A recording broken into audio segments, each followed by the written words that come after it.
Thank you, Dr. Emmons and Dr. Young, for sharing your perspectives with me and with us today.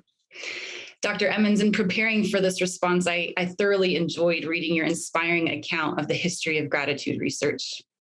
As I contemplated all that has been achieved, there were two things that stood out to me. The first was the powerful ways in which practices of gratitude have contributed to flourishing among individuals and within society as a whole. As you so poignantly demonstrated today, gratitude works. Second, in the paper I received outlining your presentation, you also outlined that while much has been achieved, there remains an ongoing need and great potential for research on gratitude, and specifically how it contributes to the good life. In your own words from your written outline, Dr. Emmons, we cannot understand what it means to be human unless we understand gratitude.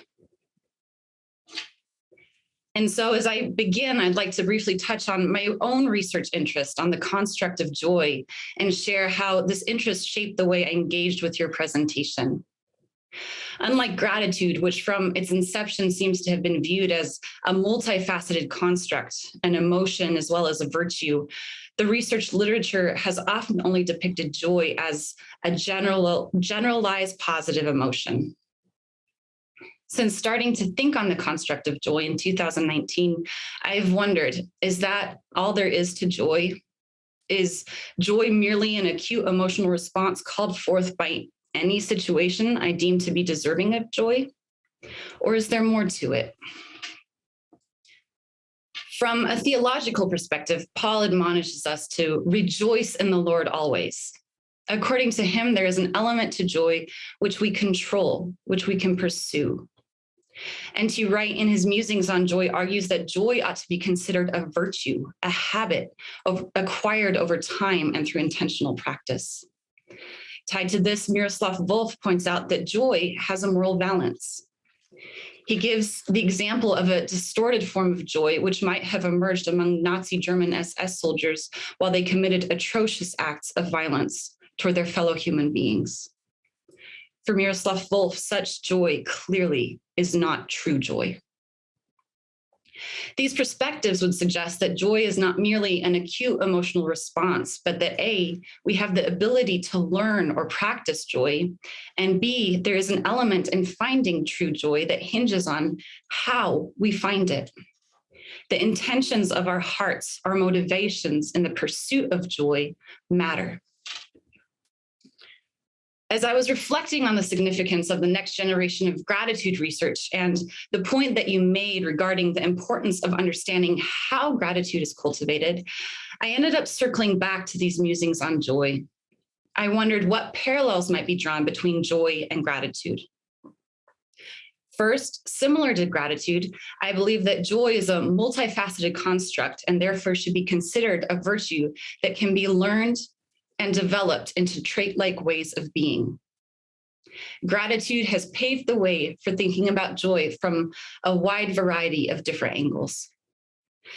The second parallel I want to draw is based on this mutual conceptualization of joy and gratitude as virtues.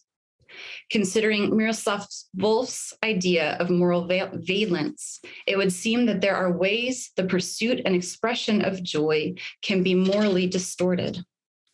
And so as I wondered on the similarities between joy and gratitude, I began to ask myself, are there forms of gratitude that are distorted?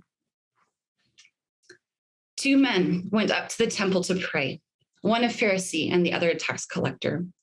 The Pharisee stood by himself and prayed, God, I thank you that I am not like other people, robbers, evildoers, adulterers, or even like this tax collector. I fast twice a week and I give a tenth of all I get. The Pharisee in this story, taken from the Gospel of Luke, is seemingly practicing gratitude. God, I thank you that I am not like other people. And yet I would imagine few, if any of us, would look to him as a model for this practice. I propose this story depicts one example of how gratitude might be distorted, and I am sure we as a group could come up with more. Today, Dr. Emmons, you began to demonstrate the positive pro-social effects of practicing gratitude, and you summarized this in your paper by stating, when people regularly engage in the systematic cultivation of gratitude, they experience a variety of measurable and sustainable benefits: psychological, physical, interpersonal, and spiritual. As I raise this question of distorted gratitude, I wonder whether such potential distortions might hinder these measurable, sustainable benefits attributed to healthy gratitude practice. In the example cited, the Pharisees' distortion of gratitude might serve to perpetuate division between members of an in-group and an out-group. Thank you, God, that I am not like them. If distortions of gratitude exist, and if these cause more harm than good, then the next question I would like to raise is, are there particular forms of practicing gratitude that move us toward flourishing and the good life? For joy, I've begun to think about this in terms of the motivations with which we pursue joy. I'm thankful that recent virtue research from within the field of positive psychology has begun to conceptualize ways in which an individual's motivations for pursuing virtues can be considered. What are the belief systems and the narratives people hold, and what are the resulting priorities they set for their lives based on these?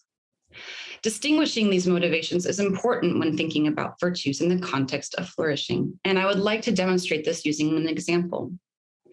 If I'm pursuing compassionate behavior for my own gains based on a narrative that promotes my own individual success, such compassion would seem to promote a different life trajectory than choosing to pursue compassion out of, for example, a belief that we as humans are all the same in our humanity and therefore are all deserving of compassion. The motivations that drive our pursuit of virtues matter. This conceptualization of the motivational systems and the narratives undergirding virtue acquirement have given me an avenue to begin grappling with how I might distinguish different types of joy. I am curious whether these conceptualizations might serve the next phase of gratitude research, seeking to understand the how behind practices of gratitude. Is it possible that measures focused on the motivational systems behind the practices of gratitude could help to identify gratitude distortions? Could this approach to research detect motivational systems and narratives that are more likely to contribute toward flourishing? I've spent a lot of time wondering about the types of motivation and narratives that lead to virtuous trait like joy. In line with the truism, it's hard to hit the target when you don't know what you're aiming at. I have found it helpful to read perspectives on joy by spiritual exemplars such as the late Archbishop Desmond Tutu, Mother Teresa, and the Dalai Lama, amongst other theologians, in order to begin shaping hypotheses regarding what types of motivational systems and narratives might foster virtuous joy. In line with this thinking, I'm curious whether there are similar narratives that might contribute to defining what motivational systems undergird gratitude practices and cultivate flourishing. Miroslav Volf is one of the theologians that has heavily influenced my understanding of joy. He views joy as the outward visible expression of lives being lived well, based in motivational systems of love. Love is modeled in the person of Jesus Christ. For Volf, we find joy as we align our hearts toward God and grow in embodying love in our daily lives. I have found this vision to be helpful as I'm beginning to conceptualize true forms of joy. So as I close, I would like to present a snippet of Miroslav Volf's theology that ties gratitude into God's acts of love as seen as in his generosity. I believe his theology aligns well with your empirical work and findings, Dr. Emmons. I also believe it provides a rich framework through which we can continue to consider motivational systems of gratitude that orient toward the good life. In his book, Free of Charge, Miroslav Volf embeds the practice of gratitude in a framework of generosity. Gratitude is based in a theology that recognizes that God has given absolutely everything. God, the creator, is a God that gives.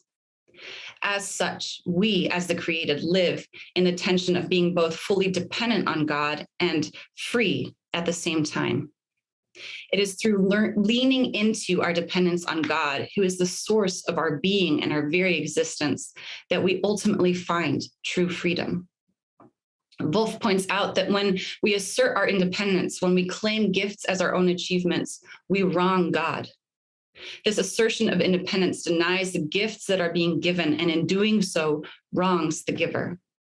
It is analogous to plagiarism, one of the greatest sins of academia, claiming someone else's work as your own.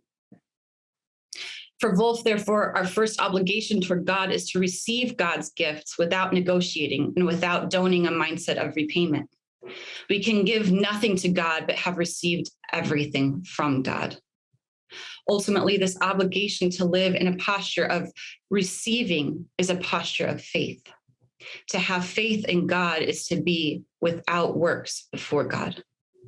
And in being without works before God, we as receivers are free to relate appropriately with our God, who is the giver, maintaining a posture of empty hands held open toward God, believing in faith he will continue to give. Within Wolf's vision, gratitude springs forth from a heart willing to receive. By expressing thankfulness, we express our appreciation for that which has been given. Gratitude is an act of honoring the giver.